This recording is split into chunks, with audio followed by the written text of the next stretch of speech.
We will go to 25th question. 25th question says that PQ and RS are long parallel conductors separated by certain distance. M is the midpoint between them. The net magnetic field at M is B. Now the current 2 ampere is switched off. The field at M now becomes. So you have two conductors.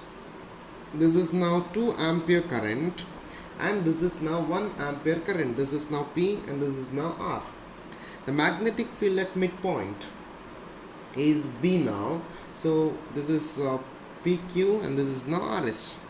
And these two are separated by a distance of about D. Then magnetic field at midpoint M due to PQ, that is now BPQ, which is equal to mu naught divided by 4 pi into 2 into 2 divided by D, or it is now 4 mu naught divided by 4 pi D. Let me call this as equation number 1. So magnetic field at M due to RS, that is now BRS, becomes equal to mu naught divided by 4 pi into 2 into 1 2I divided by D, which is equal to now 2 mu naught divided by 4 pi D. This is equation number 2.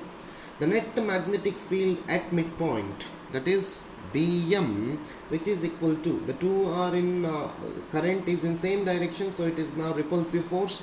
So BPQ minus BRS, which is equal to now 4 mu naught divided by 4 pi D minus 2 mu naught divided by 4 pi D, which is equal to now 2 mu naught divided by 4 pi D. Let me call this as equation number 3.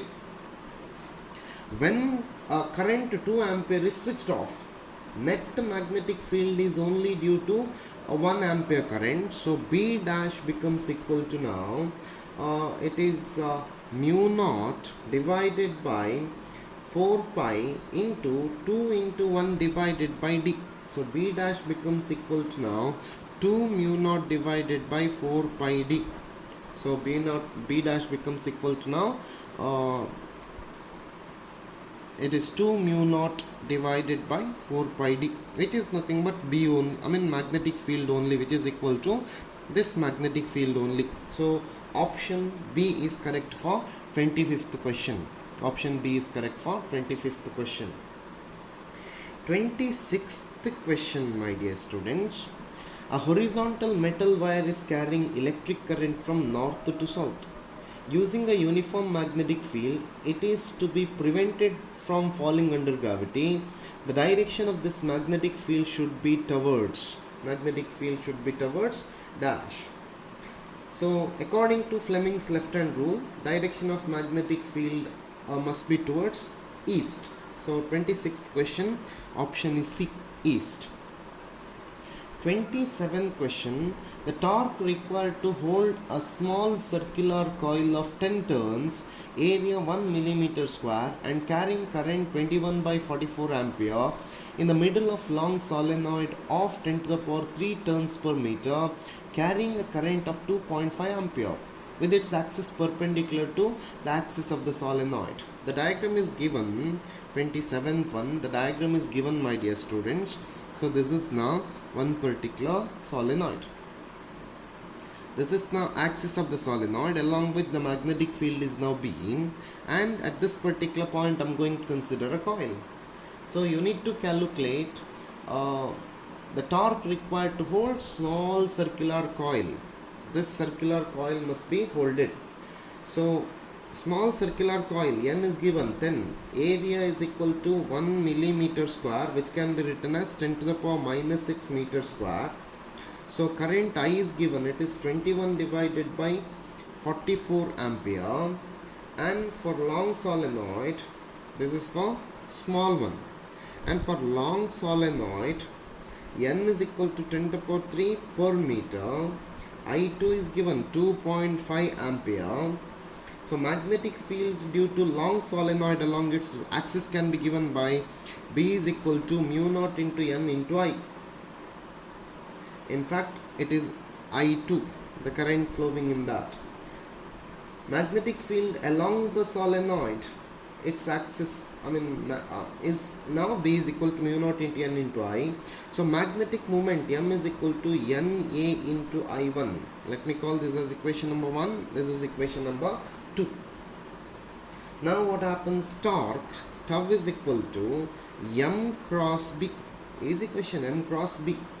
So tau can be given by tau is equal to mb sin theta. Theta is 90 degrees, so tau is equal to mb.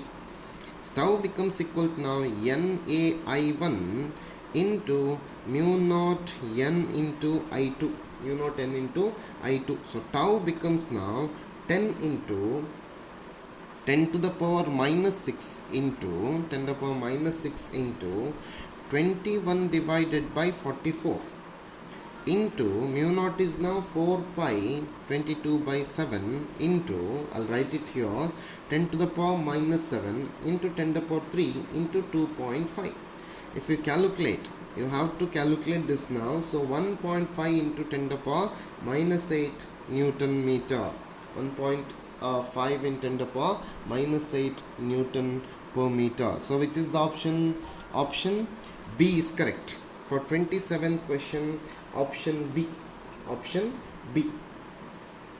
We will move to 28th question. We will move to 28th question. 28th question says that a particle of charge E and mass m moves with velocity v in magnetic field B applied perpendicular to the motion of the particle.